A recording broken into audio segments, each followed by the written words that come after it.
Многу музика, алкохол и храна се карактеристиките на дочекот на новата година.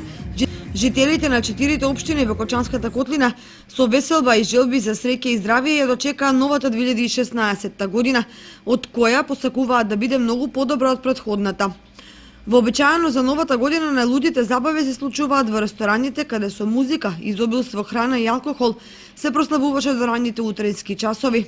За 3000 до 4000 денари по пар се лудуваше речиси до изгреј сонце. И покрај ваквата атмосфера, дел од угостителските капацитети останаа нецелосно пополнети, што пак зборува за ограничената финансиска моќ на граѓаните.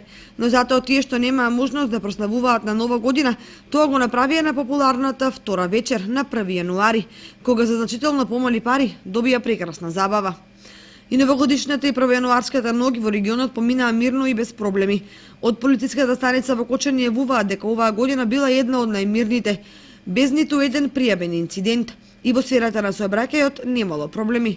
Од противпожарната единица добивме информации дека освен пред новогодишниот пожар во Тракање, други пријави за опожарени објекти нема.